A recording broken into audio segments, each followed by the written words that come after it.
अमेरिकी action comedy film है। 4. जो द एक्सपेंडेबल्स 3, 2014 के बाद एक्सपेंडेबल्स फ्रेंचाइजी की चौथी किस्त है। फिल्म में Jason Statham, Sylvester Stallone, Dolph Lundgren और रैंडी कौचर सहित कई कलाकार शामिल हैं, जो पिछली फिल्मों की अपनी भूमिकाओं को दोहरा रहे हैं। Curtis, 50 cent, Jackson, Megan Fox, Tony Jaa, Iko Uwais और एंडी गार्सिया भी कलाकारों में शामिल है।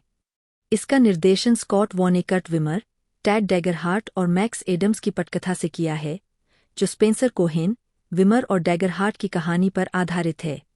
एक स्पेन 4 बल्स को मुख्य भूमि चीन में 15 सितंबर 2023 को और संयुक्त राज्य अमेरिका में एक सप्ताह बाद लायंसगेट द्वारा जारी किया गया था। फिल्म को आलोचकों से नकारात्मक समीक्षा मिली, जिन्होंने पटकथा, कथानक, स्टेलोन के सीमित स्क्रीन समय, निर्देशन, कुछ नए पात्रों और दृश्य प्रभावों की आलोचना की, लेकिन स्टैथम के प्रदर्शन और एक्शन दृश्यों की प्रशंसा की। इसने $100 मिलियन के बजट के मुकाबले दुनिया भर में $51 मिलियन की कमाई की है, जिससे यह बॉक्स ऑफिस बम बन गई है। इसे 7 गोल्डन रास्पबेरी पुरस्कारों के लिए नामांकित किया गया था, जिसमें से 2 पुरस्कार सबसे खराब सहायक अभिनेता और सबसे खराब सहायक अभिनेत्री के लिए जीते गए। कथानक, भाड़े के सैनिक सुआर्टो रहमत को ओसेलॉट नामक एक रहस्यमय आतंकवादी के लिए परमाणु हथियार चुराने से रोकने के लिए एक्सपेंडेबल्स को लीबिया भेजा जाता है। टीम का नेतृत्व बार्नी रॉस द्वारा किया जाता है और सदस्यों ली क्रिसमस, टोल रोड और गनर जेनसेन द्वारा गठित किया जाता है, जिसमें नए सदस्य ईजी डे और गैलन शामिल है। हालांकि, जब आगामी लड़ाई में उनके सभी वाहन नष्ट हो जाते हैं, तो वे अक्षम हो जाते हैं। जब रहमत उनके विमान को मार गिराता है, तो टीम को मलबे में बार्नी की जली हुई लाश मिलती है, जिसे केवल उसकी अंगूठी से पहचाना जाता है। बार्नी की स्मारक सेवा में CIA ऑपरेटिव मार्श ने खुलासा किया कि टीम ओसेलॉट और रहमत का पीछा करेगी, लेकिन क्रिसमस के बिना, जिन्होंने बार्नी को बचाने की कोशिश में मिशन को खतरे में डाल दिया था। उनकी जगह उनकी पूर्व प्रेमिका जीना ने ले ली है, जो लैश नाम के एक संचालक को भी टीम में लाती है। टीम एशिया की यात्रा करती है, लेकिन क्रिसमस तक गुप्त रूप से उसका पता लगा लिया जाता है, जिसने पहले जीना को एक ट्रैकिंग उपकरण सौंप दिया था। बार्नी की स्पष्ट मृत्यु ने एक सीलबंद फाइल खोली जिसमें कहा गया है कि एक प्रत्यक्षदर्शी है जो ओसेलॉट की पहचान कर सकता है। ओसेलॉट ने रूसी सुदूर पूर्व में परमाणु हथियारों को विस्फोट करने की अनुमति देकर उन्हें अमेरिकी विमानवाहक के रूप में प्रच्छन्न जहाज पर ले जाकर तृतीय विश्व युद्ध भड़काने की योजना बनाई है। जैसे ही एक्सपेंडेबल्स और मार्श जहाज पर चढ़ते हैं, उन पर घात लगाकर हमला किया जाता है और उन्हें बंधक बना लिया जाता है। मार्श को चश्मदीद गवाह के लिए कैदी विनिमय पर बातचीत करने के लिए ले जाया जाता है। इस बीच, क्रिसमस पूर्व एक्सपेंडेबल डेचा को भर्ती करने के लिए थाईलैंड की यात्रा करता है, जो शांतिवाद की ओर मुड़ गया है, लेकिन बार्नी का बदला लेने के लिए उसे जहाज पर लाने के लिए सहमत है। जैसे ही क्रिसमस जहाज के माध्यम से अपनी लड़ाई लड़ता है, डेचा का हृदय परिवर्तन होता है और वह टीम के बाकी सदस्यों को बचाने में उसकी मदद करता है। वे रहमत की सेना पर हमला करते हैं, जिसके दौरान क्रिसमस लड़ता है और उसे मार डालता है। हालांकि, टोल को गंभीर रूप से चाकू मारा गया है और उसे तत्काल चिकित्सा देखभाल की आवश्यकता है। कैदी की अदलाबदली के दौरान, मार्श ने प्रत्यक्षदर्शी को मार डाला और तीसरे विश्व युद्ध को भड़काने से आर्थिक रूप से लाभ की उम्मीद में ओसेलॉट होने का खुलासा किया। जबकि टीम टोल को बचाने के लिए डेचा की नाव पर रवाना होती है, क्रिसमस वैश्विक संघर्ष से बचने के लिए जहाज को मोड़ने के लिए पीछे रहता है। वह मार्श का सामना करता है, जिसे बार्नी ने मार डाला, जिसने यह खुलासा करके सभी को आश्चर्यचकित कर दिया कि उसने ओसेलॉट को छिपने के लिए लुभाने की उम्मीद में उसकी मौत का नाटक किया था। वे परमाणु विस्फोट से बच जाते हैं और टीम के साथ जश्न मनाते हैं। ली क्रिसमस के रूप में जेसन स्टैथम, टीम के चाकू विशेषज्ञ और दूसरे नंबर के कमांडर। 5. चूंकि स्टेलोन फ्रेंचाइजी की कमान स्टैथम को सौंपना चाह रहे थे, उन्होंने लगभग 80% फिल्मांकन किया, पोस्ट प्रोडक्शन का निरीक्षण किया और एक निर्माता के रूप में काम किया। 6. बार्नी रॉस के रूप में सिल्वेस्टर स्टेलोन, एक्सपेंडेबल्स के नेता। स्टेलोन ने पुष्टि की कि फिल्म में बार्नी रॉस के रूप में उनकी अंतिम भूमिका होगी। स्टैथम को उम्मीद है कि उनके जाने के बाद वह श्रृंखला संभालेंगे। 7. इस वजह से फिल्म में उनकी भूमिका सीमित कर दी गई। 6. ईजी डे के रूप में कर्टिस, 50 सेंट, जैक्सन, एक्सपेंडेबल्स का एक नया सदस्य और पूर्व सेना विशेष बल ऑपरेटर। 8.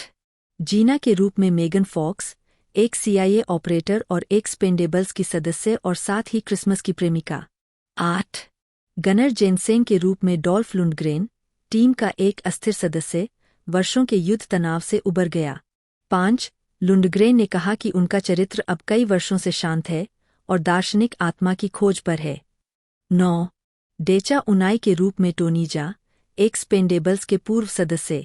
सुआर्टो रहमत के रूप में इको उवैस, एक भाड़े का सैनिक और ओसेलॉट के साथ काम करने वाला द्वितीय प्रतिपक्षी। 8. 10. टोल रोड के रूप में रैंडी कौचर, टीम के विध्वंस विशेषज्ञ। 5. गैलन के रूप में जैकब स्किपियो, एक्सपेंडेबल्स का एक नया सदस्य और पूर्व सदस्य गैल्गो का बेटा।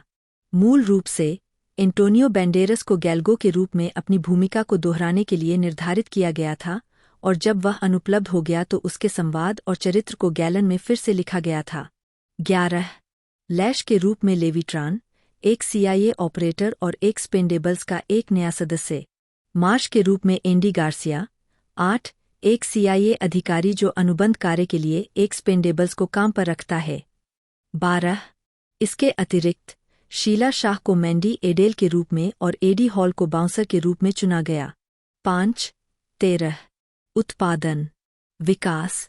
द एक्सपेंडेबल्स 3, 2014 के बॉक्स ऑफिस पर खराब प्रदर्शन के बाद श्रृंखला का भविष्य संदेह में पड़ गया था। 14. और उत्पादन कई वर्षों तक रुका रहा। नवंबर 2014 तक यह घोषणा की गई थी कि इस परियोजना को पहली 2 फिल्मों की तरह अपनी R रेटिंग बनाए रखने के इरादे से विकसित किया जा रहा है। 15 दिसंबर 2016 में सिल्वेस्टर स्टेलोन ने घोषणा की कि चौथी किस श्रृंखला की अंतिम फिल्म होगी, जबकि 2018 के लिए एक निर्धारित अस्थायी रिलीज की तारीख निर्धारित की गई थी। 16 मार्च 2017 तक स्टेलोन ने परियोजना और फ्रेंचाइजी छोड़ दी थी, फ्रेंचाइजी को जारी रखने के लिए स्क्रिप्ट और निर्देशन पर रचनात्मक मतभेदों के कारण।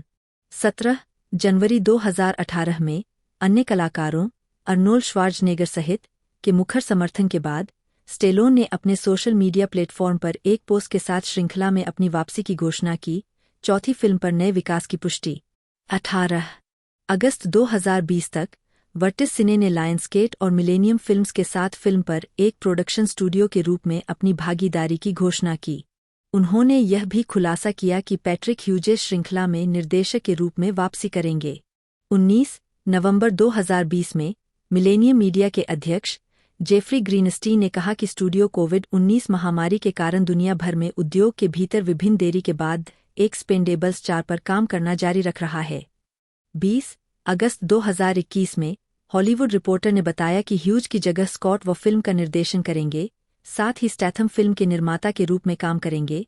5 जबकि स्टैलोन ने इस परियोजना में अपनी भागीदारी की पुष्टि की और कहा कि द एक्सपेंडेबल्स 4, द एक्सपेंडेबल्स एक क्रिसमस स्टोरी जैसा ही प्रोजेक्ट था, जिसे पहले स्पिन के रूप में रिपोर्ट किया गया था लेकिन वास्तव में विकास के दौरान फिल्म का वर्किंग टाइटल था। स्टैलोन ने आगे कहा कि उत्पादन उसी वर्ष अक्टूबर में शुरू होने वाला था। 21-22 डॉल्फ लुंडग्रेन के अनुसार फिल्म का बजट $100 मिलियन था। 9 लेखन जुलाई 2018 में ग्रेगरी पोयरियर ने पटकथा लेखक के रूप में अपनी भूमिका की घोषणा की। 23 उत्पादन अस्थायी रूप से अप्रैल 2019 तक शुरू होने वाला था, हालांकि उस वर्ष जुलाई तक स्टैलोन ने घोषणा नहीं की थी कि वह परियोजना के लिए स्क्रिप्ट पर काम करना जारी रख रहे हैं। 24 स्क्रिप्ट उस वर्ष के अंत में पूरी हो गई, हालांकि निर्माताओं के साथ बातचीत जारी थी। 25 अगस्त 2021 में यह घोषणा की गई कि स्पेंसर कोहेन ने मैक्स एडम्स के साथ स्क्रिप्ट का सबसे हालिया मसौदा कोहेन की एक कहानी से लिखा है।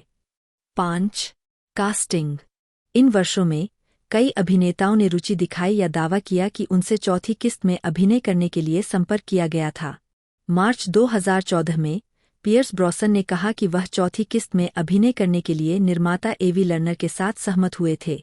26 उसी वर्ष अप्रैल तक सिल्वेस्टर स्टेलोन ने बताया कि खलनायक के लिए उनकी पहली पसंद जैक निकोलसन थे, साथ ही उन्होंने क्लिंट ईस्टवुड को प्रोडक्शन में शामिल होने के लिए मनाने में अपनी रुचि का उल्लेख किया। 27-28 जैकी चैन के अनुसार स्टैलोन ने उनसे फिल्म में अभिनय करने के लिए संपर्क किया था, लेकिन वह एक सामूहिक फिल्म में सीमित स्क्रीन समय के बारे में अनिश्चित थे। यही वजह है कि उन्होंने पिछली 2 प्रविष्टियों में भूमिकाएं ठुकरा दी थीं। 29 ड्वेन जॉनसन ने सार्वजनिक रूप से 2014 के प्रश्नोत्तरी के दौरान एक नई किस्त में एक खलनायक का किरदार निभाने में रुचि व्यक्त की। 30 और 2022 में श्रृंखला में शामिल होने के लिए अपनी रुचि दोहराई। 31 मई 2015 में हल्क होगन ने दावा किया कि वह बातचीत कर रहे थे। स्टैलोन फिल्म के मुख्य खलनायक की भूमिका निभाएंगे। 14 जून 2020 में जीन क्लाउड वैन डेम ने फ्रेंचाइजी में लौटने में रुचि व्यक्त की। सार्वजनिक रूप से द एक्सपेंडेबल्स 2 में अपने खलनायक चरित्र जीन विलेन के भाई क्लाउड विलेन की भूमिका निभाने के अपने विचार को सामने रखा। 32 द एक्सपेंडेबल्स 3 में अपने किरदार को जिस तरह से संभाला गया उससे असंतुष्ट होने के बावजूद अर्नोल्ड श्वार्ज़नेगर ने घोषणा की कि अगर उन्हें स्क्रिप्ट पसंद आती है तो वह श्रृंखला में लौटने में रुचि रखते हैं। 33 हालांकि 29 मई 2023 को श्वार्ज़नेगर ने सामान्य उदासीनता का हवाला देते हुए पुष्टि की कि वह फ्रेंचाइजी में वापस नहीं लौटेंगे। 34 जबकि उन्हें चौथी फिल्म में शामिल नहीं किया गया था, केलन लुच ने एक इंस्टाग्राम पोस्ट में 5वीं किस्त में वापसी के लिए रुचि की घोषणा की। 35 दूसरी ओर टेरी क्रूज, जिन्होंने पिछली सभी फिल्मों में अभिनय किया था, ने यह दावा करने के बाद किसी भी नई प्रविष्टि में शामिल होने से इनकार कर दिया कि स्टैलोन के एजेंट एडम वेनिट ने उनका यौन उत्पीड़न किया था। उन्होंने आरोप लगाया कि निर्माता एवी लर्नर ने उन पर फिल्म छोड़ने का दबाव डाला था यदि वह श्रृंखला में बने रहना चाहता है। 36 हालांकि ऊपर वर्णित किसी भी अभिनेता को बाद में नहीं लिया गया और कलाकारों में वापसी करने वाले सितारे Sylvester Stallone, Jason Statham, Randy Couture और डॉल्फ लुंडग्रेन को शामिल करने की घोषणा की गई, जबकि नए कलाकारों में एडी हॉल, कर्टिस 50 सेंट शामिल थे। Jackson, Megan Fox, Tony Jaa, Andy Garcia, Sheila Shah, Jacob Scipio और लेविट्रान 5-13, जिसमें इको उवैस खलनायक की भूमिका निभा रहे हैं। 10 अगस्त 2021 में यह कहा गया कि मुख्य फोटोग्राफी अक्टूबर में शुरू होगी। 5 फिल्मांकन आधिकारिक तौर पर 29 सितंबर 2021 को शुरू हुआ। 37-38 अक्टूबर 2021 में स्टैलोन ने सोशल मीडिया पर घोषणा की कि उन्होंने फिल्म के लिए अपने दृश्यों का फिल्मांकन पूरा कर लिया है। 7 फिल्म की शूटिंग लंदन और बुल्गारिया में की गई थी और जैकी चैन स्टंट टीम ने स्टंट कोरियोग्राफी का काम संभाला था। 39 नवंबर 2021 में प्रोडक्शन की शूटिंग ग्रीस में की गई, जिसमें थेसालोनिकी शहर भी शामिल था। 40 ग्रीक सशस्त्र बलों के सदस्यों को अतिरिक्त के रूप में इस्तेमाल किया गया था और आरोप लगाया गया था कि ओवरटाइम काम करने के बावजूद उन्हें उनकी महीने भर की आधिकारिक तैनाती के लिए मुआवजा नहीं दिया गया था। 41 3 दिसंबर 2021 को टोनी जा ने पुष्टि की कि फिल्मांकन पूरा हो गया है। 42 पोस्ट प्रोडक्शन जून 2023 तक फिल्म का शीर्षक एक स्पेन 4 बल्स कर दिया गया था। 43 44 45 एक ऐसा नाम जिसका टिप्पणीकारों द्वारा व्यापक रूप से उपहास किया गया था। जब पूछा गया कि उन्होंने यह शीर्षक क्यों चुना, तो निर्माता लेस वेल्डन ने कहा कि द एक्सपेंडेबल्स की ब्रांड पहचान को बरकरार रखते हुए यह हमेशा फिल्म निर्माताओं की इच्छा रही है। 51 संगीत 26 अप्रैल 2023 को गिलाम रूसेल ने घोषणा की कि वह पिछली 3 किस्तों से ब्रायन टायलर की जगह लेते हुए फिल्म का स्कोर तैयार करेंगे। 52 ट्रैक सूचीकरण एक स्पेन 4 बल्स को 15 सितंबर 2023 को मुख्य भूमि चीन में रिलीज किया गया था और 22 सितंबर 2023 को लायंसगेट फिल्म्स द्वारा नाटकीय रूप से रिलीज किया गया था। 54 यह फिल्म मूल रूप से 2022 में रिलीज होने वाली थी। 55 होम मीडिया एक स्पेन 4 बल्स को डिजिटल प्लेटफॉर्म के लिए 13 अक्टूबर 2023 को रिलीज किया गया। इसके बाद 21 नवंबर 2023 को ब्लूरे, डीवीडी और 4K UHD रिलीज किया गया। 56-57 मार्केटिंग अप्रैल 2022 में सिनेमाकॉन में फिल्म के पहले स्टैंडी पोस्टर का अनावरण किया गया। 58 पहला टीजर ट्रेलर फुटेज विशेष रूप से सम्मेलन में लायंसगेट की प्रस्तुति में उपस्थित लोगों के लिए जारी किया गया था। 59-60 6 जून 2023 को फिल्म का पहला पोस्टर जारी किया गया, जिसके एक दिन बाद पहला ट्रेलर जारी किया गया। 61 फिल्म की आर रेटिंग का विज्ञापन करने वाला दूसरा ट्रेलर 23 अगस्त 2023 को जारी किया गया था। 62 स्वागत बॉक्स ऑफिस 5 नवंबर 2023 तक एक्सपेन 4 बल्स ने संयुक्त राज्य अमेरिका और कनाडा में $16.7 मिलियन और अन्य क्षेत्रों में $34.3 मिलियन, दुनिया भर में कुल $51 मिलियन की कमाई की है। 3. संयुक्त राज्य अमेरिका और कनाडा में एक्सपेन 4 बल्स को शुरुआत में अपने शुरुआती सप्ताहांत में 3,518 थिएटरों से 15-17 मिलियन की कमाई करने का अनुमान लगाया गया था। 2. पहले दिन $3.1 मिलियन, गुरुवार रात के पूर्वावलोकन से $7,50,000 सहित कमाने के बाद अनुमान कम कर दिया गया और यह पहली बार $8 मिलियन तक पहुंच गया और होल्ड ओवर द नन 2 के बाद दूसरे स्थान पर रहा। 63. फिल्म अपने दूसरे सप्ताहांत में 69% गिरकर $2.5 मिलियन पर आ गई और 9वें स्थान पर रही। 4. चीन में फिल्म ने $10.7 मिलियन की कमाई की, जो किसी चीनी फिल्म से पहले स्थान पर रही। 5. आलोचनात्मक प्रतिक्रिया। समीक्षा एग्रीगेटर वेबसाइट रॉटन टोमाटोज पर 125 आलोचकों में से 14% समीक्षाएं सकारात्मक है, जिनकी औसत रेटिंग 3.5/10 है।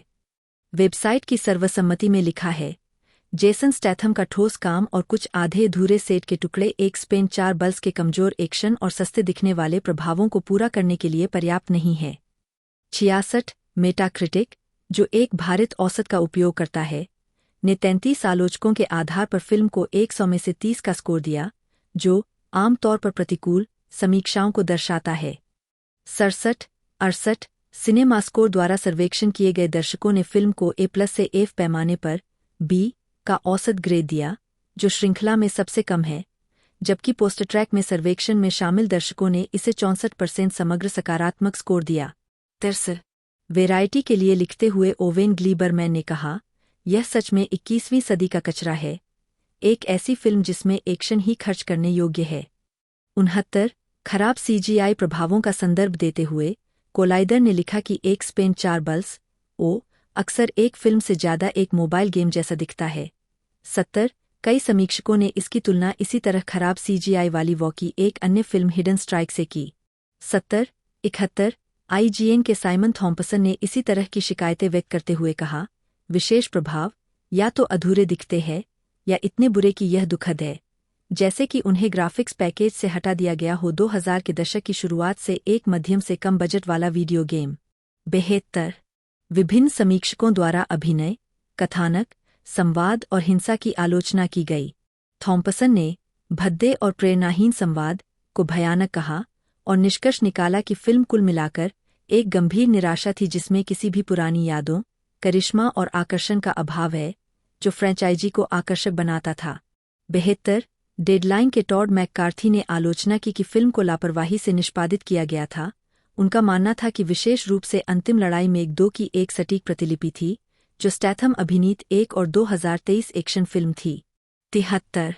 इसके अलावा कई समीक्षाओं ने अपने पूर्ववर्तियों की तुलना में समग्र रूप से कमजोर कलाकारों की आलोचना की। कई लोगों ने कहा कि फिल्म शायद ही एक्शन दिग्गजों के सभी स्टार कलाकारों की विशेषता के फ्रेंचाइजी के मूल विक्रय बिंदु को बरकरार रखती है। 74. 70. 71.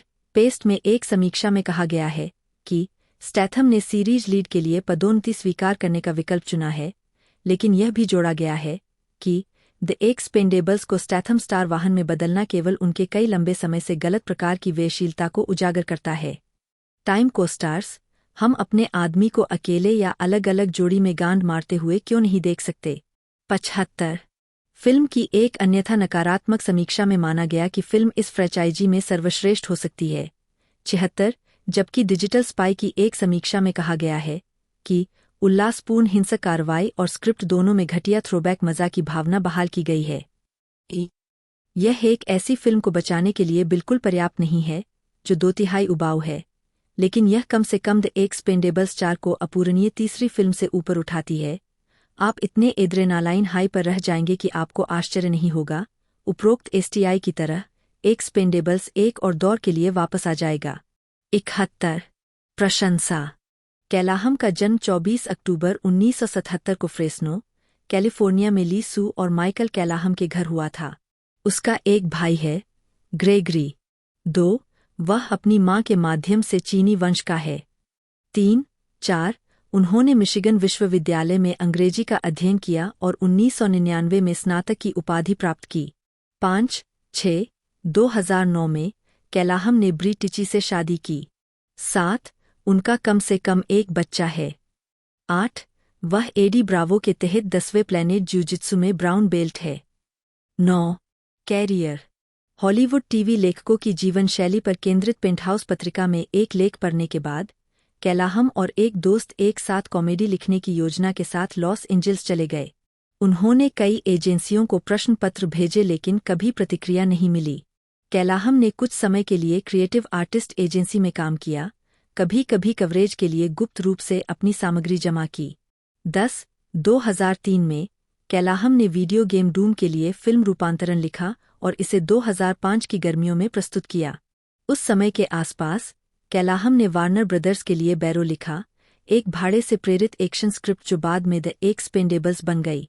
सिल्वेस्टर स्टेलोन द्वारा द एक्सपेंडेबल्स के लिए शुरुआती बिंदु के रूप में कैलाहम की बैरो स्क्रिप्ट का उपयोग करने के बाद कैलाहम को कहानी और पात्रों के लिए श्रेय दिया गया।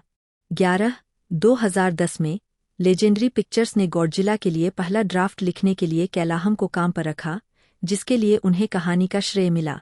12/2014 में कैलाहम ने एंटमैन के लिए एक प्रोडक्शन रीराइट पूरा किया और 2019 में उन्होंने सोनी के लिए ज़ोंबीलैंड सीक्वल ज़ोंबीलैंड डबल टैप का सहलेखन किया।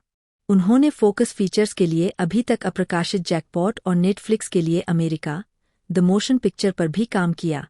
13/14 अक्टूबर 2016 में यूनिवर्सल पिक्चर्स ने अपने डार्क यूनिवर्स के लिए द वुल्फ मैन को फिर से लिखने के लिए कैलाहम को काम पर रखा।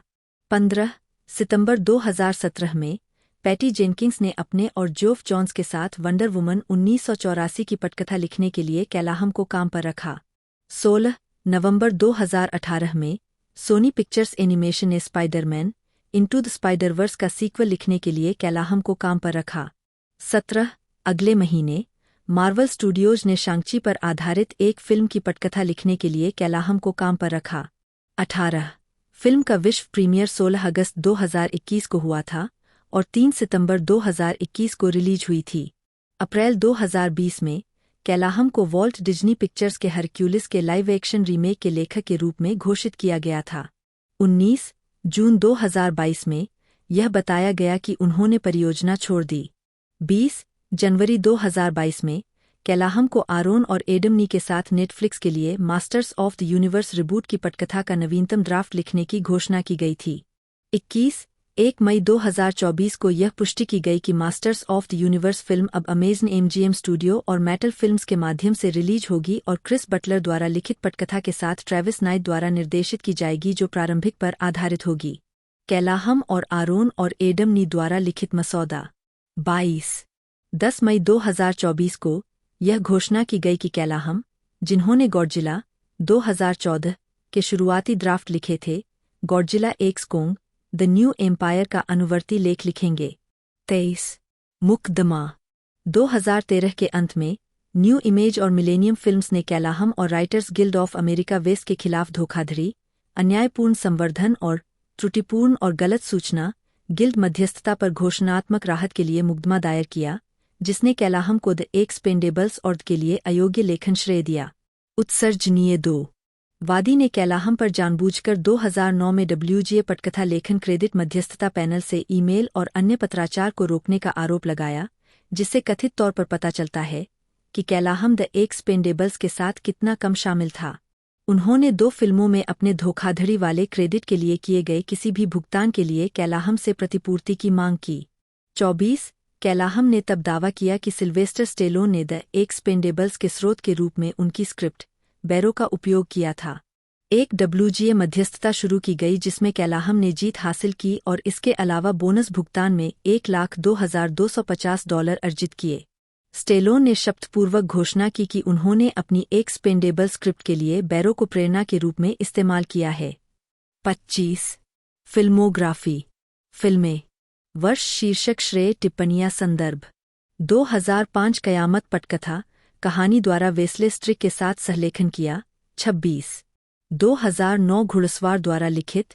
27 टेल कथा पटकथा की है। 28 2010 द एक्सपेंडेबल्स पटकथा कहानी द्वारा सिल्वेस्टर स्टेलोन के साथ सहलेखन किया।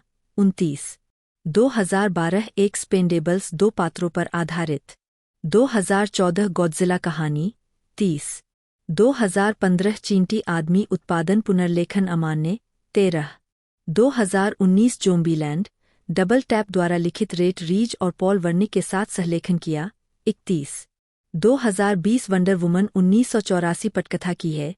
पैटी जेनकिंग्स और जोफ जॉन्स के साथ सहलेखन, डेव कैलाहम के रूप में श्रेय दिया गया। 32 2021 मौत का संग्राम पटकथा की है। ग्रेग रूसो के साथ सहलिखित, डेव कैलाहम के रूप में श्रेय दिया गया। 33 अमेरिका द मोशन पिक्चर निर्माता लिखित डेव कैलाहम के रूप में श्रेय दिया गया।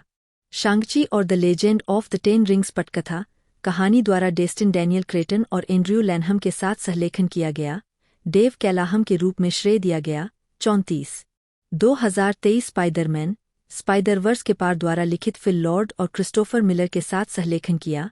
डेव कैलाहम के रूप में श्रेय दिया गया। 17 2026 ब्रह्मांड के स्वामी द्वारा लिखित क्रिस बटलर द्वारा लिखित पटकथा के साथ आरोन और एडम नी के साथ प्रारंभिक ड्राफ्ट का सहलेखन किया। 21 TBA अत्यंत बलवान आदमी पटकथा की है। प्रारंभिक मसौदा लिखा जेसन स्टैथम बटा STEM बटा स्टे THM। जन्म 26 जुलाई 1967। एक अंग्रेजी अभिनेता और मार्शल आर्टिस्ट है। उन्हें विभिन्न एक्शन थ्रिलर फिल्मों में ऐसे किरदारों को चित्रित करने के लिए जाना जाता है जो आमतौर पर सख्त, गंभीर या हिंसक होते हैं।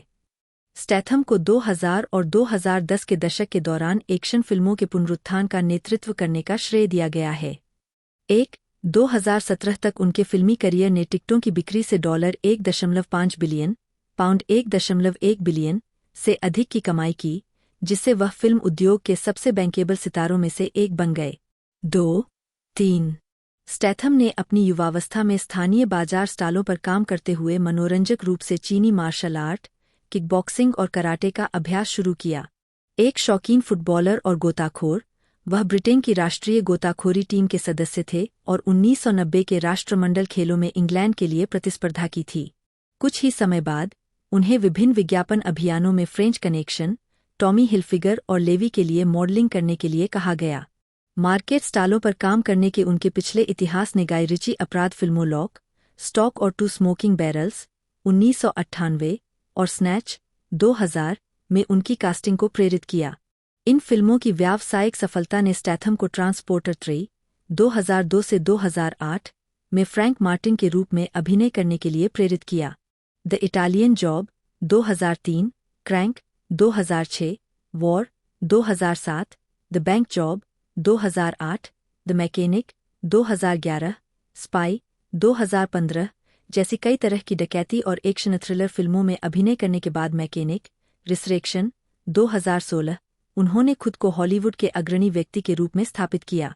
हालांकि उन्होंने revolver 2005, chaos 2005, in name of the king 2007, 13 2010, bleach 2011, killer elite 2011 जैसी व्यावसायिक और गंभीर रूप से असफल फिल्मों में भी अभिनय किया है। हमिंगबर्ड 2013 और वाइल्ड कार्ड 2015। उन्होंने एक्शन सीरीज द एक्सपेंडेबल्स 2010 से 2014 और फास्ट एंड फ्यूरियस फ्रेंचाइजी के एक भाग के रूप में व्यावसायिक सफलता हासिल की, जिसमें स्पिन-ऑफ हॉब्स एंड शॉ 2019 सहित कई फिल्मों में डेकार्ड शॉ की भूमिका निभाई। प्रारंभिक जीवन जेसन स्टैथम का जन्म 26 जुलाई 1967 को शायरब्रुक, डर्बीशायर में हुआ था। 4-5 नर्तक एलीन, नीयेट्स और सड़क विक्रेता बैरी स्टैथम के पुत्र। 6 उनके पिता ने कैनरी द्वीप समूह में हाउस पेंटर, कोयला खनिक और गायक के रूप में छोटी-मोटी नौकरियां भी कीं। 7 स्टैथम ग्रेट यारमाउथ, नॉरफॉक चले गए, जहां उन्होंने शुरू में मार्शल आर्ट का अभ्यास करने के बजाय स्थानीय बाजार के स्टालों पर काम करके अपने पिता के करियर को आगे बढ़ाने का फैसला किया। वह फुटबॉल खिलाड़ी विनी जोन्स के साथ बड़े हुए, जिनके साथ उन्होंने बाद में अभिनय भी किया। जोन्स ने उन्हें फुटबॉल से परिचित कराया और स्टैथम स्थानीय व्याकरण स्कूल 1978 से 1983 के लिए खेलने चले गए, जिसमें उन्होंने 11 साल की उम्र से भाग लिया था, एक जुनून जिसे उन्होंने गोताखोरी के साथ साझा किया था।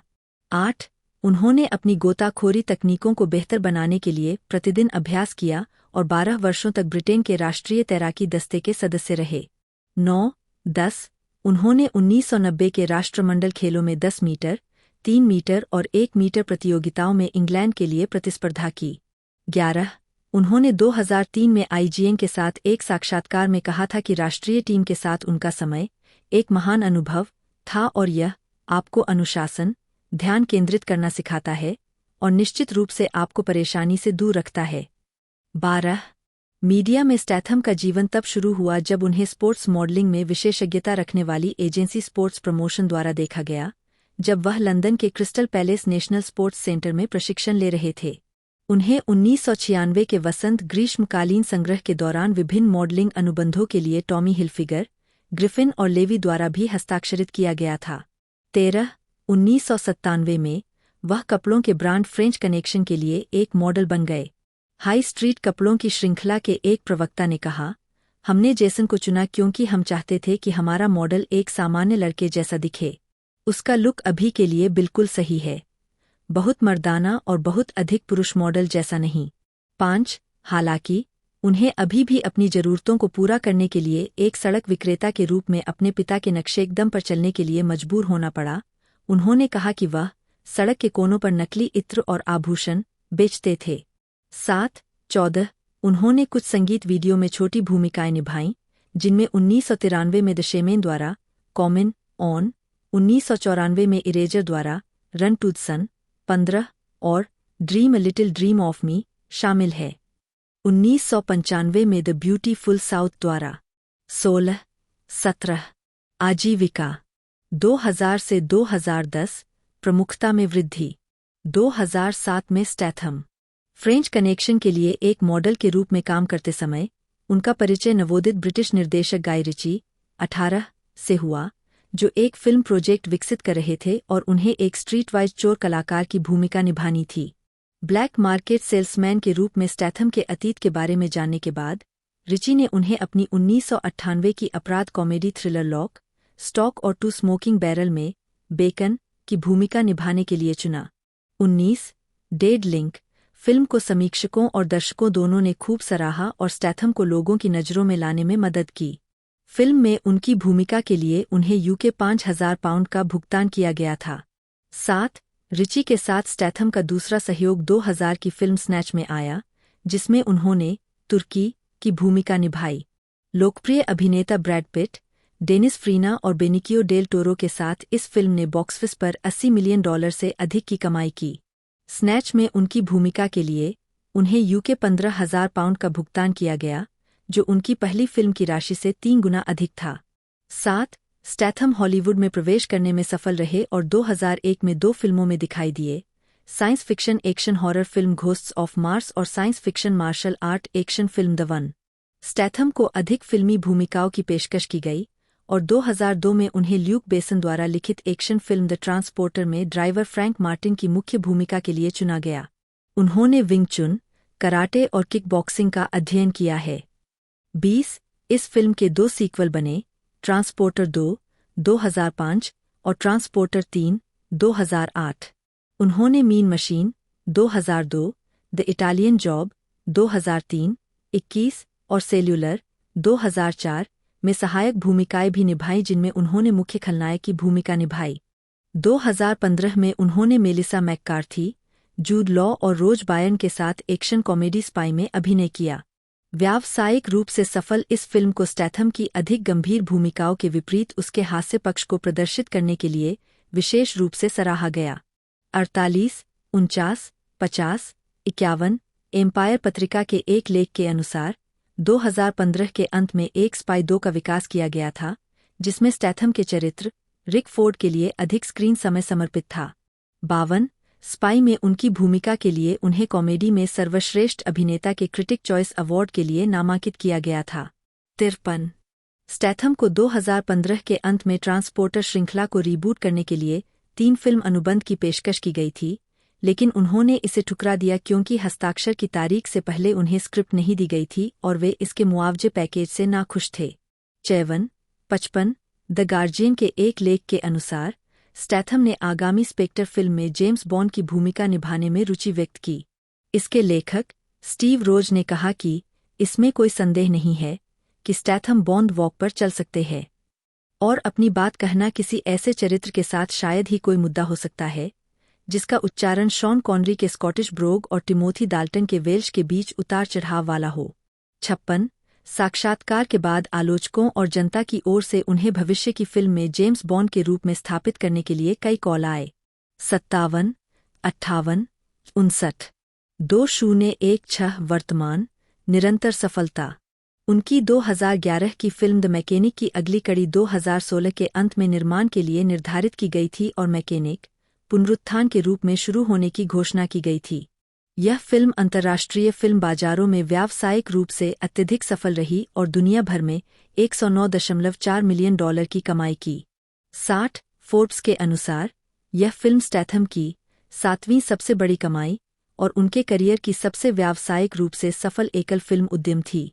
60 फरवरी 2017 में उन्होंने सुपर बाउल लीग के दौरान Wix.com के 30 सेकंड के सुपर बाउल विज्ञापन में गैल गैडोट के साथ अभिनय किया। 61 CNET ने बताया कि विज्ञापन 22 मिलियन उपयोगकर्ता छापों तक पहुंच गया। 62 स्टैथम को 2016 में एक बार फिर फास्ट एंड फ्यूरियस फ्रेंचाइजी में शामिल होने के लिए कहा गया था। आगामी film the Fate of the Furious व्यावसायिक सफलता के साथ अप्रैल 2017 में रिलीज हुई थी। जबकि फिल्म को कुल मिलाकर मिश्रित समीक्षाएं मिलीं, स्टैथम को उनकी हास्य टाइमिंग और समकालीनों के साथ ऑनस्क्रीन केमिस्ट्री के लिए प्रशंसा मिली। 63, 64, 65 यह फिल्म 2017 की तीसरी सबसे ज्यादा कमाई करने वाली फिल्म और अब तक की 12वीं सबसे ज्यादा कमाई करने वाली फिल्म बन गई। 66, 67 स्पाई 2 की पुष्टि 15 फरवरी 2018 को हुई थी। 68, 69 लेकिन बाद में 2018 में फीग ने बताया कि हालांकि स्पाई का सीक्वल अभी भी बन सकता है, लेकिन परियोजना में स्टूडियो की ओर से कोई दिलचस्पी नहीं है। 70, 71 स्टैथम ने 2018 की एक्शन हॉरर फिल्म द मेग में पूर्व नौसेना कप्तान जोनास टेलर की मुख्य भूमिका निभाई, जो 10 अगस्त को रिलीज हुई थी। यह फिल्म दुनिया भर में $527.8 मिलियन की कमाई के साथ अब तक की सबसे अधिक कमाई करने वाली यूएस चीनी सहोत्पादन बन गई। 72 2019 में स्टैथम ने Fast and Furious Presents Hobbs and Shaw में डेकार्ड शॉ के रूप में अपनी भूमिका को दोहराया, जो उनके और ड्वेन जॉनसन के पात्रों पर केंद्रित फास्ट एंड फ्यूरियस फ्रेंचाइज का स्पिन-ऑफ था। 73 74 फिल्म ने दुनिया भर में $758 मिलियन की कमाई की, जो 2019 की 10वीं सबसे ज्यादा कमाई करने वाली फिल्म बन गई और स्टैथम के प्रदर्शन की प्रशंसा के साथ इसे आलोचकों से आम तौर पर सकारात्मक समीक्षा मिली। 75 सार्वजनिक छवि द गार्जियन में एडम गैबट के एक लेख में कहा गया है कि स्टैथम के चरित्र का उनके उद्योग और फिल्म क्षेत्र में योगदान कठिन और समझौताहीन है। 76 77 कुछ आलोचक उनकी उपस्थिति को एक परिभाषित विशेषता के रूप में देखते हैं, जो फिल्म देखने वालों को फिल्म की सामग्री के बारे में संकेत देता है। 78 उसी एक्सपोज ने टिप्पणी की, आप जानते हैं कि जेसन स्टैथम की फिल्म से आपको क्या मिल रहा है? वह लोगों को पीटेगा, वह कारों को दुर्घटनाग्रस्त कर देगा, वह एक असंबद्ध अमेरिकी उच्चारण करेगा। 76 एक्शन थ्रिलर शैली पर स्टैथम के प्रभाव को गैबट ने 1980 और 1990 के दशक में हेडलाइनर के रूप में अर्नोल्ड श्वार्ज़नेगर, सिल्वेस्टर स्टेलोन और जीन क्लाउड वैन डेम द्वारा किए गए प्रभाव के प्रतिस्थापन के रूप में देखा है। 76 स्टैथम स्वयं Stallone, Bruce Lee, Paul Newman, Steve McQueen और क्लिंट ईस्टवुड को अपनी प्रेरणा बताते हैं। 79 टाइम्स हायर एजुकेशन के एक लेख में बताया गया है कि मैनचेस्टर यूनिवर्सिटी प्रेस ने 1998 से 2018 तक स्टैथम के ब्रिटिश और अमेरिकी फिल्म उद्योगों पर पड़ने वाले प्रभाव का विश्लेषण करते हुए एक अकादमिक अध्ययन शुरू किया। लेख के अनुसार प्रोफेसर स्टीवन जेरार्ड और रॉबर्ट शैल इस पर विचार कर रहे हैं। ब्रिटिश सिनेमाई मर्दानगी के बदलते चेहरे को एक ऐसे चेहरे में दिखाएं जो परियोजनाओं की एक विस्तृत श्रृंखला में सिनेमा को अपनाता है, लेकिन एक ऐसा चेहरा जो अपने आउटपुट में क्रॉसटेक्सुअल मीडिया का भी उपयोग करता है। 2 लोकप्रिय मीडिया में 2003 में Statham Kit Kat chocolate bar के लिए 3 ब्रिटिश टेलीविजन विज्ञापनों में दिखाई दिए। एक ब्रेक दार्शनिक के रूप में वर्णित उन्होंने ऊपर की ओर तैरने वाले सैल्मन, एक मैक्सिकन मछुआरे और जानवरों की सापेक्ष गति और उम्र के बारे में दार्शनिक विचार किया। एक अनुस्मारक के साथ समाप्त करने से पहले की ब्रेक लेना, किटकैट नारे की ओर इशारा करते हुए, एक महत्वपूर्ण है जीवन का हिस्सा। प्रशस्ति पत्र आवश्यक। कॉमिक बुक श्रृंखला अल्टीमेट स्पाइडरमैन में खलनायक गिद्ध के उस श्रृंखला के संस्करण को लेखक ब्रायन माइकल बेंडिस के निर्देशों के अनुसार अभिनेता स्टैथम के समान कलाकार मार्क बागले द्वारा प्रस्तुत किया गया था। 2018 में रिलीज हुए 21 पायलट गीत पेट चीता में गीत में स्टैथम का उल्लेख किया गया है। 81 स्टैथम 2010 से मॉडल रोजी हंटिंगटन व्हाइटली के साथ रिश्ते में है। 82 जोड़े ने जनवरी 2016 में अपनी सगाई की घोषणा की। 83 उनके बेटे का जन्म जून 2017 में हुआ था। 84 उनकी बेटी का जन्म 2 फरवरी 2022 को हुआ था। 85 वे कैलिफोर्निया के बेवर्ली हिल्स में रहते हैं। 86 स्टैथम को wakeboarding, jet skiing, wind surfing और रॉक क्लाइंबिंग का आनंद मिलता है।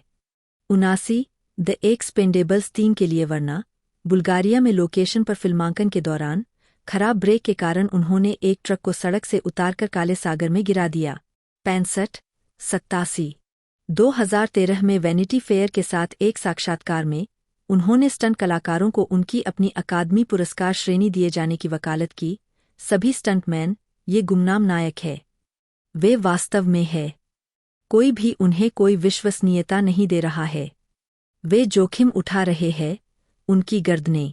और फिर आपके पास नकली कलाकार है जो ऐसा दिखावा कर रहे हैं जैसे वे स्टंट कर रहे हैं। 78 2014 में स्टैथम को international sports hall of fame में शामिल किया गया था। कर्टिस जेम्स जैक्सन 3 जन्म 6 जुलाई 1975 3 पेशेवर रूप से 50 सेंट के रूप में जाने जाते हैं। एन एक अमेरिकी रैपर, अभिनेता, टेलीविजन निर्माता और व्यवसायी है। क्वींस के पड़ोस दक्षिण जमैका में जन्मे जैक्सन ने 1996 में एक संगीत कैरियर बनाना शुरू किया। 1999 से 2000 में उन्होंने कोलंबिया रिकॉर्ड्स के लिए अपना पहला album power of the dollar record किया। हालांकि एक शूटिंग के दौरान उन्हें 9 गोलियां लगी थीं। मई 2000 जिसके कारण इसकी रिलीज रद्द कर दी गई और जैक्सन को लेबल से हटा दिया गया। उनका 2002 का मिक्सटेप गेस हूँ इज बैक, इसकी खोज डेट्रॉयट रैपर एमिनेम ने की थी, जिन्होंने जैक्सन को अपने लेबल शैडी रिकॉर्ड्स में साइन किया था, जो उसी वर्ष ड्रे के आफ्टरमैथ एंटरटेनमेंट और इंटरस्कोप रिकॉर्ड्स की एक छाप थी। 5-6 उनका पहला स्टूडियो एल्बम गेट रिच और डाई ट्राइन 2003 आलोचकों की प्रशंसा और व्यावसायिक सफलता के साथ जारी किया गया था। बिलबोर्ड 200 के शीर्ष पर पहुंचते हुए इसने बिलबोर्ड हॉट 100 नंबर 1 एकल इन द क्लब और 21 क्वेश्चन नेट डॉग की विशेषता को जन्म दिया और recording industry association of America RIAA द्वारा नॉन प्लेटिनम प्रमाणन प्राप्त किया। उसी वर्ष उन्होंने रिकॉर्ड लेबल जी-यूनिट रिकॉर्ड्स लॉन्च किया, जो 2 साल पहले बनाए गए हिप हॉप समूह का नाम था। लेबल के शुरुआती हस्ताक्षरकर्ता इसके सदस्य साथ ही East Coast rappers Lloyd Banks और टोनी यायो थे। उनके दूसरे एल्बम द मैसेकर 2005 को भी इसी तरह की सफलता मिली और उनके तीसरे नंबर 1 एकल कैंडी शॉप ओलिविया की विशेषता द्वारा समर्थित किया गया। उन्होंने अपने तीसरे और चौथे एल्बम कर्टिस 2007 और बिफोर आई सेल्फ डिस्ट्रक्ट 2009 के लिए एक हल्का व्यावसायिक रूप से उन्मुख दृष्टिकोण अपनाया। दोनों को आलोचनात्मक और व्यावसायिक गिरावट का सामना करना पड़ा और अपने 5वें एल्बम के साथ उन्होंने अपनी जड़ों की ओर लौटने का लक्ष्य रखा। एल्बम एनिमल एम्बिशन 2014 तब से उन्होंने टेलीविजन और मीडिया में अपने करियर पर ध्यान केंद्रित किया है। टेलीविजन श्रृंखला पावर 2014 से 2020 में कार्यकारी निर्मित और अभिनय किया है। साथ ही उनकी कंपनी जी-यूनिट फिल्म्स और टेलीविजन इंक के तहत इसके कई स्पिन-ऑफ भी है। 7 जैक्सन ने दुनिया भर में 30 मिलियन से अधिक एल्बम बेचे हैं और कई पुरस्कार जीते हैं, जिनमें 1 ग्रैमी पुरस्कार, 1 प्राइम टाइम एमी पुरस्कार, 13 बिलबोर्ड संगीत पुरस्कार, 6 विश्व संगीत पुरस्कार, 3 अमेरिकी संगीत पुरस्कार और 4 BET पुरस्कार शामिल है।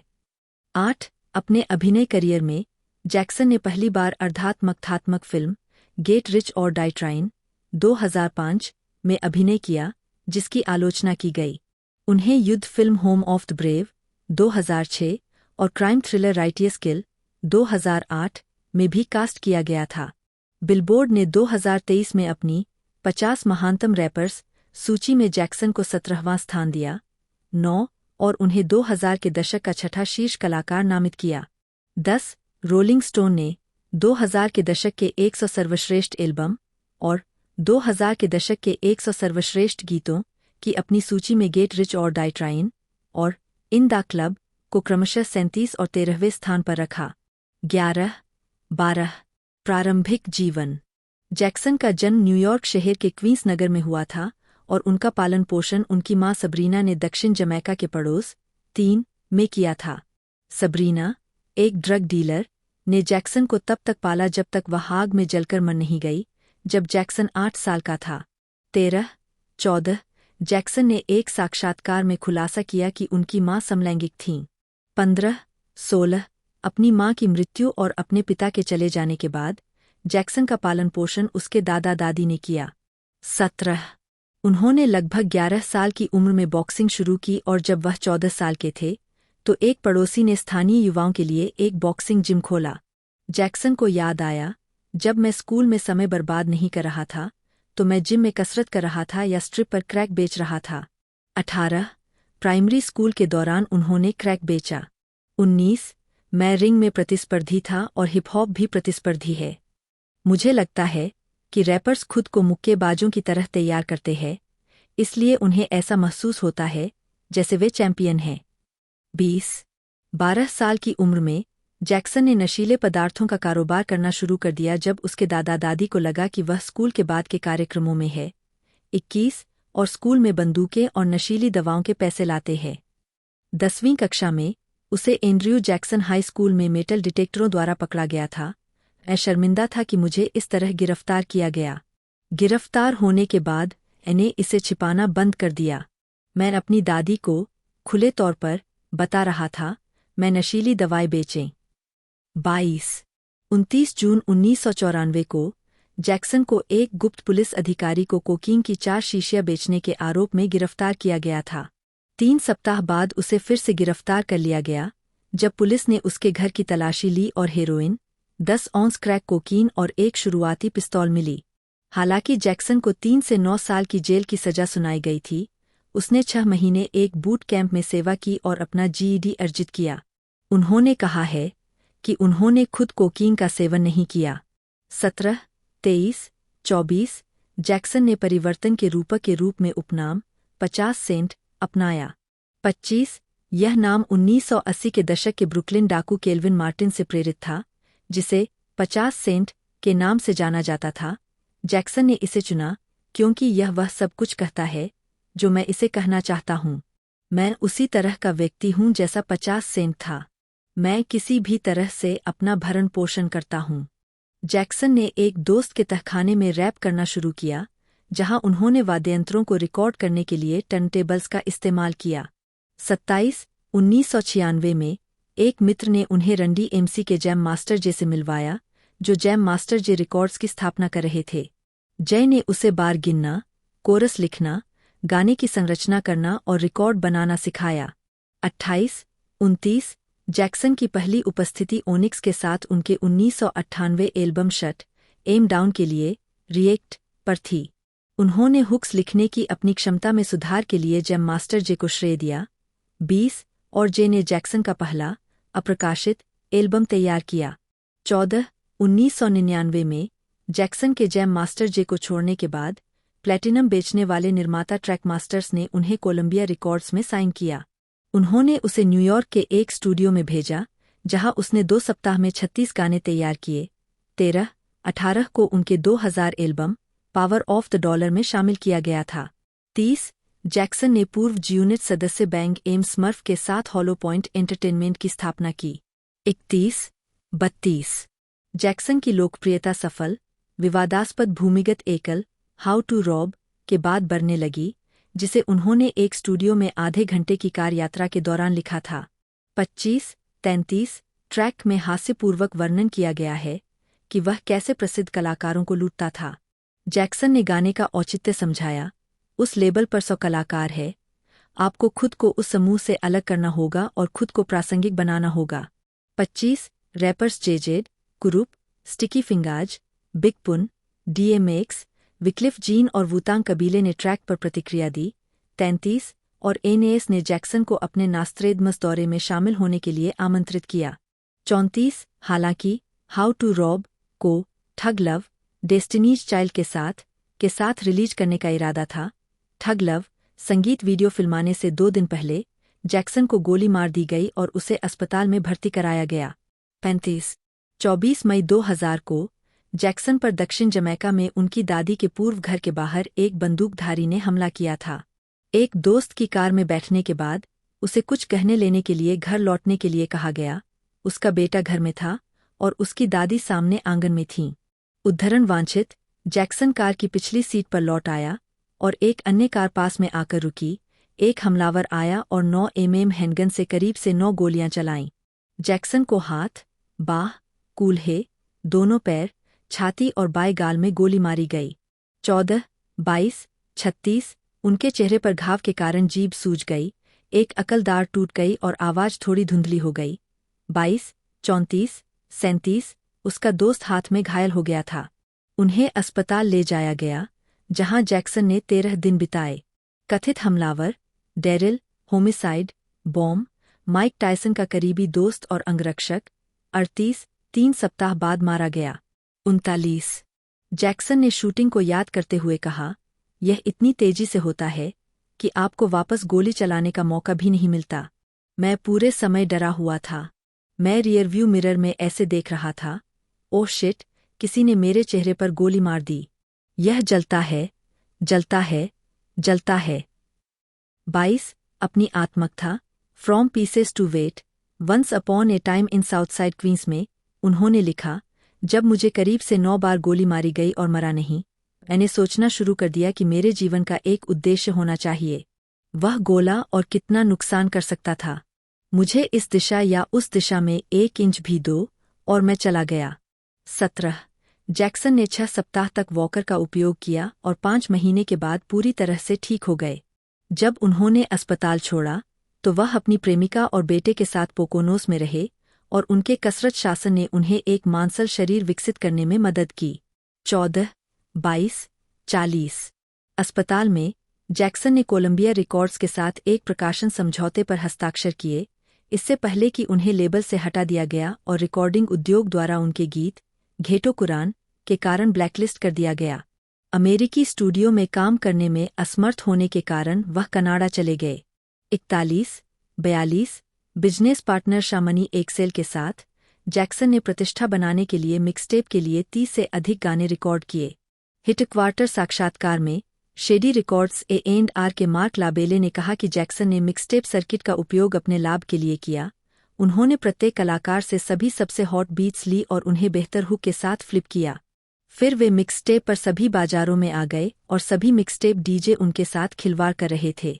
43 जैक्सन की लोकप्रियता बढ़ी और 2002 में उन्होंने मिक्सटेप गेस हुजबैक जारी किया। इसके बाद उन्होंने जीयूनिट द्वारा समर्थित 50 सेंट इज द फ्यूचर जारी किया, जो जेजेड और राफेल सादिक द्वारा लिखित एक मिक्सटेप सामग्री है। 30 2002 से 2007 मुख्यधारा की सफलता, अमीर बनो या मरने की कोशिश करो और नरसंहार। टुपैक के बारे में मुझे उत्साहित करने वाली चीजों में से एक यह थी कि भले ही वह दुनिया के सबसे सरल शब्दों को तुकबंदी कर रहा था, आपको ऐसा लगता था जैसे उसका मतलब यह था और यह उसके दिल से आया था। 50 के साथ यही बात है। वही आभा। जब से हमने पैक और बिग्गी को खोया है, तब से यह गायब है। इसके पीछे की प्रामाणिकता, वास्तविकता। एमिनेम 50 सेंट पर हस्ताक्षर करने के बारे में। 44 2002 में एमिनेम ने जैक्सन का गाना गेस हूँ इज बैक सुना। एल्बम जैक्सन के वकील, जो एमिनेम के प्रबंधक पॉल रोसेनबर्ग के साथ काम कर रहा था, से प्राप्त हुआ। 35 प्रभावित होकर एमिनेम ने जैक्सन को लॉस एंजिल्स जाने के लिए आमंत्रित किया और उन्हें ड्रे से मिलवाया। 14 28 35 $1 मिलियन के रिकॉर्ड सौदे पर हस्ताक्षर करने के बाद 28 जैक्सन ने No Mercy No Fear release की। मिक्सटेप में एक नया ट्रैक वांकस्टा दिखाया गया, जो एमिनेम के 8 माइल साउंड ट्रैक पर प्रदर्शित हुआ। जैक्सन पर वायलेटर मैनेजमेंट और शाह मनी एक्सेल के मनी मैनेजमेंट ग्रुप ने भी हस्ताक्षर किए थे। उद्धरण वांछित 50 सेंट ने फरवरी 2003 में अपना पहला एल्बम गेट रिच और डाई ट्राइन ऑल म्यूजिक द्वारा लगभग एक दशक में एक रैप कलाकार द्वारा संभवतः सबसे अधिक प्रचारित पहला एल्बम के रूप में वर्णित जारी किया। 45 रोलिंग स्टोन ने नोट किया इसके डार्क सिंथ ग्रूव्स, बजी कीबोर्ड और लगातार फंकी बाउंस जैक्सन ने एक अनफ्लिपेबल शांत प्रवाह में उत्पादन को पूरक बनाया। 46 इसने बिलबोर्ड 200 पर पहले 4 दिनों में 8,72,000 प्रतियां बेचकर नंबर 1 पर शुरुआत की। 47 मुख्य एकल in the club the Source द्वारा इसके तेज horn, funky organs, guitar riffs और विरल हैंड क्लैप्स के लिए विख्यात। 48 ने सबसे अधिक सुने जाने वाले गीत के रूप में बिलबोर्ड रिकॉर्ड बनाया। एक सप्ताह के भीतर रेडियो इतिहास। 49 2006 में 50 सेंट। इंटरस्कोप ने 2003 में जैक्सन के लेबल जी-यूनिट रिकॉर्ड्स के लिए फंडिंग और वितरण शुरू किया।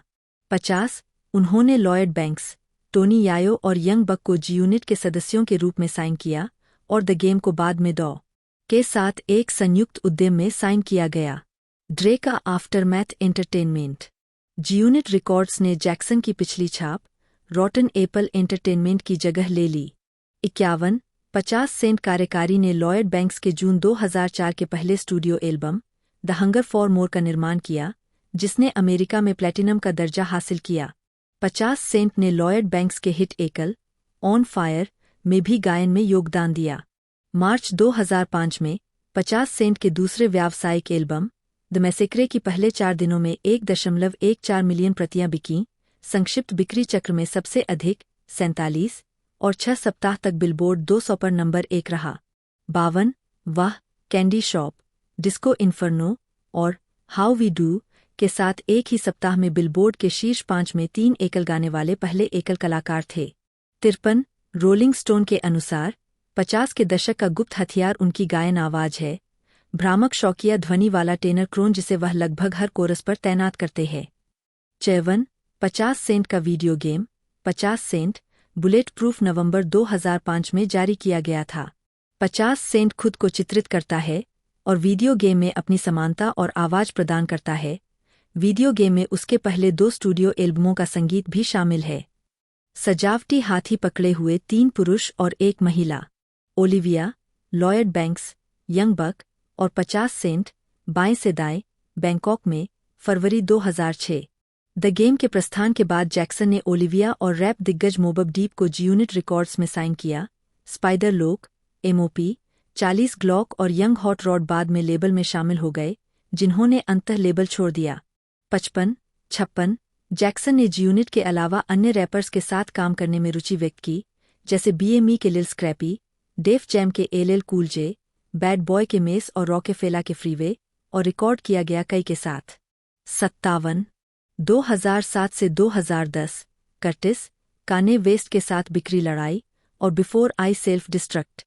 सितंबर 2007 में 50 सेंट ने अपना तीसरा एल्बम कर्टिस जारी किया, जो गेट रिच या डाई ट्राइन से पहले उनके जीवन से प्रेरित था। 58 इसने बिलबोर्ड 200 पर दूसरे नंबर पर शुरुआत की। इसके पहले सप्ताह के दौरान इसकी 6,91,000 प्रतियां बिकीं। 59 यह काने वेस्ट की ग्रेजुएशन के पीछे बिका, जो उसी दिन रिलीज हुई थी। जैक्सन और वेस्ट के बीच इस अत्यधिक प्रचारित बिक्री लड़ाई के नतीजे को गैंगस्टा रैप और ब्लिंग युग शैली की व्यावसायिक गिरावट के लिए मान्यता दी गई है, जो पहले मुख्यधारा के हिप हॉप पर हावी थी। 60 टोटल रिक्वेस्ट लाइव के 10 सितंबर 2008 के एपिसोड में जैक्सन ने कहा कि उनका चौथा studio album before I self destruct नवंबर में पूरा और रिलीज किया जाएगा। उन्होंने 18 मई 2009 को बिफोर आई सेल्फ डिस्ट्रक्ट के लिए डॉ ड्रे द्वारा निर्मित okay you are right release की और उन्हें VH1 के बिहाइंड द म्यूजिक के 2009 के शरद ऋतु के एपिसोड में प्रदर्शित होने के लिए निर्धारित किया गया था। 3 सितंबर 2009 को जैक्सन ने साउंड किलर्स के फीनिक्स 62 निर्मित ट्रैक फ्लाइट 187 इंच के लिए एक वीडियो 61 पोस्ट किया, जिसमें अपने मिक्सटेप और किताब द 50वें लॉ का परिचय दिया गया। जैक्सन और जेजेड के बीच तनाव के बारे में अटकलों को प्रेरित करने वाला गीत बिफोर आई सेल्फ डिस्ट्रक्ट के आईट्यून संस्करण पर एक बोनस ट्रैक था। 63 बिफोर आई सेल्फ डिस्ट्रक्ट 9 नवंबर 2009 को रिलीज हुआ और बिलबोर्ड 200 पर 5वें नंबर पर शुरू हुआ, जिससे 50 सेंट को अमेरिका में उनका लगातार चौथा शीर्ष 5 एल्बम मिला। 2010 से 2015 नए संगीत निर्देश, नए व्यावसायिक उद्यम और पशु महत्वाकांक्षा। contactmusic.com के एक साक्षात्कार में जैक्सन ने कहा कि वह यूरोपीय नाइट क्लबों से प्रेरित एक यूरोडांस एल्बम ब्लैक मैजिक पर काम कर रहे थे। पहले उन्होंने हिप हॉप बजाया जो अचानक अपटेम्पो गानों में बदल गया, जिसे यूरोडांस के नाम से जाना जाता है। 65 बाद में उन्होंने कहा कि जब वे 2010 में ब्लैक मैजिक को छोड़कर इनविटेशन टूर से घर लौटे तो उन्होंने अलग अलग सामग्री लिखने के बाद अपने अगले एल्बम को the return of the heartless monster में बदल दिया था। 66 3 सितंबर को जैक्सन और ड्रे के बीच तनाव की अफवाहों के बीच जैक्सन ने एमिनेम और जेजेड के the home and home tour पर एमिनेम और ड्रे के साथ क्रैक ए बॉटल का प्रदर्शन करते हुए उनका समर्थन किया। 69 उन्होंने उन्हें एक तरफ रखने से पहले पूरी तरह से अलग एल्बम अवधारणा के लिए 20 गाने रिकॉर्ड किए। 70 चाहते थे कि उनके नए एल्बम में गेट रिच या डाई ट्राइंग की आक्रामकता हो। 71 जैक्सन ने ट्वीट किया कि एल्बम 80% पूरा हो चुका है और प्रशंसक 2011 की गर्मियों में इसकी उम्मीद कर सकते हैं। इंटरस्कोप रिकॉर्ड्स के साथ असहमति के कारण अंततः इसमें 1 साल की देरी हुई। जैक्सन ने कहा कि वह इसे रिलीज करेंगे नवंबर 2011। 73 ब्लैक मैजिक से भिन्न शीर्षक के साथ 73 एमिनेम एल्बम में दिखाई देंगे और जैक्सन ने कहा कि वह बॉय एक डीए और एलेक्स दाकिड जैसे नए निर्माताओं के साथ काम कर रहे हैं। 74 कार्डियक, जिन्होंने लॉयड बैंक्स के स्टार्ट इट अप का निर्माण किया, ने पुष्टि की कि उन्होंने आगामी एल्बम के लिए एक गीत का निर्माण किया है। 75 जैक्सन ने 16 जून 2011 को इंटरनेट पर अपने 5वें एल्बम से एक गीत आउटलॉ जारी किया। 76 कार्डियक द्वारा निर्मित एकल 19 जुलाई को आईट्यून्स पर जारी किया गया था। 77 हालांकि जैक्सन ने ट्वीट किया कि यह नहीं था एल्बम का पहला एकल। 78 रैपर ने बदमाशी के बारे में एक अर्धात्मकथात्मक युवावेस्क उपन्यास लिखने की योजना बनाई, जो उनकी पिछली किताबों से अलग थी, जो उनके जीवन और सत्ता के नियमों पर केंद्रित थी। पुस्तक के प्रकाशक के अनुसार प्रथम व्यक्ति उपन्यास एक 13 वर्षीय स्कूली बदमाश के बारे में जो अपने किए का सामना करते ही मुक्ति पाता है। 79 जनवरी 2012 में प्रकाशन के लिए निर्धारित किया गया था। ट्वीट्स की एक श्रृंखला में जैक्सन ने कहा कि उनके 5वें एल्बम की देरी इंटरस्कोप रिकॉर्ड्स के साथ असहमति के कारण हुई थी। 73 बाद में सुझाव दिया गया कि इसे नवंबर 2011 में उनकी हेडफोन लाइन SMS बाय 50 के साथ रिलीज किया जाएगा। 73 उन्होंने इंटरस्कोप के साथ अपने 5 एल्बम अनुबंध को नवीनीकृत नहीं करने के बारे में MTV न्यूज से अनुमान लगाया, मुझे नहीं पता। मेरे द्वारा इस वास्तविक एल्बम को चालू करने के बाद बातचीत में यह सब स्पष्ट हो जाएगा और निश्चित रूप से प्रदर्शन और वे वास्तव में काम के साथ कैसा व्यवहार करते हैं यह तय करेगा कि आप अभी भी उस पद पर बने रहना चाहते हैं या नहीं। 20 जून 2011 को जैक्सन ने अपने 5वें एल्बम के बाद बिफोर आई सेल्फ डिस्ट्रक्ट 2 की रिलीज की घोषणा की। 81 हालांकि उन्होंने 5वें एल्बम के मुख्य एकल आई एम ऑन इट के लिए 26 जून को एक संगीत वीडियो शूट करने की योजना बनाई थी। 82 लेकिन वीडियो कभी फिल्माया नहीं गया। 83 जैक्सन ने शेड 45 को बताया, मैंने एमिनेम के साथ डेट्रॉइट में 4 गाने किए। मैंने जस्ट ब्लेज के साथ 2 गाने किए, एक बॉय एक डा जॉइंट, और मैंने एलेक्स दा किड के साथ कुछ किया। हमने 2 निश्चित रूप से एकल बनाए और अन्य 2 हम जिस प्रकार के रिकॉर्ड बना रहे हैं वे मेरे मुख्य दर्शकों के लिए अधिक लक्षित है, अधिक आक्रामक है, उनमें एक अलग तरह की ऊर्जा है। 84 उन्होंने अपने चैरिटी आधारित ऊर्जा पे स्ट्रीट किंग को बढ़ावा देने के लिए सितंबर 2011 में स्ट्रीट किंग एनर्जी ट्रैक 7 जारी किया। 85 28 सितंबर 2011 को एक घोषणा की गई कि जैक्सन गर्ल्स गो वाइल्ड के लिए एक संगीत वीडियो की शूटिंग कर रहे हैं, जो जेरेमी की विशेषता वाला 5वां एल्बम का प्रमुख एकल है। 86 जैक्सन का 5वां एल्बम स्ट्रीट किंग इमोर्टल शुरुआत में 2012 की गर्मियों में रिलीज के लिए निर्धारित था और 13 नवंबर तक के लिए स्थगित कर दिया गया था। 88-89 इसकी रिलीज और प्रचार के बारे में इंटरस्कोप रिकॉर्ड्स के साथ असहमति के कारण इसे अस्थायी रूप से रद्द कर दिया गया। टॉ ड्रे और एलिसिया कीज के साथ इसका पहला प्रोमो सिंगल न्यू डे 27 जुलाई को जारी किया गया था। यह गीत डॉ ड्रे द्वारा निर्मित, एमिनेम द्वारा मिश्रित और 50 सेंट, एलिसिया कीज, रॉयस दा 5-9 द्वारा लिखा गया था और डॉ ड्रे कीज का एक एकल संस्करण उनके पति स्विच बीच द्वारा लीक किया गया था। एल्बम का दूसरा प्रोमो सिंगल एमिनेम और मरून 5 के प्रमुख गायक एडम लेविन के साथ 26 नवंबर 2012 को जारी किया गया था। जनवरी 2014 में जैक्सन ने कहा कि उन्होंने वर्ष की पहली तिमाही में एनिमल एम्बिशन रिलीज करने की योजना बनाई है। उसके बाद स्ट्रीट किंग इमोर्टल रिलीज की जाएगी। 20 फरवरी को उन्होंने शैडी रिकॉर्ड्स, आफ्टरमैथ एंटरटेनमेंट और इंटरस्कोप को छोड़कर कैरोलीन और कैपिटल म्यूजिक ग्रुप के साथ हस्ताक्षर किए। 92 जैक्सन के अनुसार, हालांकि उन पर इंटरस्कोप का एक और एल्बम बकाया था, एमिनेम और डॉ ड्रे के साथ उनकी दोस्ती के कारण उन्हें उनके अनुबंध से मुक्त कर दिया गया था। एक विशेष मामला और स्थिति हूँ यह होने के लाभ के कारण भी है। एमिनेम और डॉ ड्रे के साथ मजबूत रिश्ते। वे नहीं चाहते कि असहज हों। वे हमारी दोस्ती को इस हद तक महत्व देते हैं कि वे इसे थोड़े से पैसे के लिए कभी भी खतरे में नहीं डालना चाहेंगे। 93 उस दिन उन्होंने घोषणा की कि एनिमल एम्बिशन 3 जून 94 को रिलीज किया जाएगा और इसका पहला ट्रैक जारी किया जाएगा। गीत फ्यूनल Forbes.com पर एक वीडियो के साथ जारी किया गया था। जेक वन द्वारा निर्मित, यह पिछले एल्बम के 50 बार्स की अगली कड़ी है। 18 मार्च को 2 और ट्रैक रिलीज के लिए निर्धारित थे। 95 ऑस्टिन, टेक्सास में साउथ बाय साउथवेस्ट में जैक्सन ने नए एल्बम से होल्ड ऑन का प्रदर्शन किया। 96 वह गीत और डोंट वरी बाउट इट 18 मार्च को संबंधित वीडियो के साथ जारी किए गए थे। 97 जैक्सन के अनुसार, समृद्धि एल्बम का एक विषय होगा। यह परियोजना मुझे एक की खोज करनी थी। अवधारणा मेरे दृष्टिकोण में वास्तव में एक अच्छी अवधारणा है और वह समृद्धि थी। मैंने उन सभी चीजों की रूपरेखा तैयार की जो समृद्धि का हिस्सा होंगी, सकारात्मक और नकारात्मक, पशु महत्वाकांक्षा के लिए। 98 एनिमल एम्बिशन ने यूएस बिलबोर्ड 200 पर चौथे नंबर पर शुरुआत की, जिससे 50 सेंट को देश में लगातार 5वां शीर्ष 5 एल्बम मिला, जबकि बिलबोर्ड के इंडिपेंडेंट एल्बम चार्ट में नंबर 1 पर भी शुरुआत हुई। 99 2015 वर्तमान, स्ट्रीट किंग इमोर्टल, दिवालियापन और इंटरस्कोप से प्रस्थान। 2017 में 50 सेंट।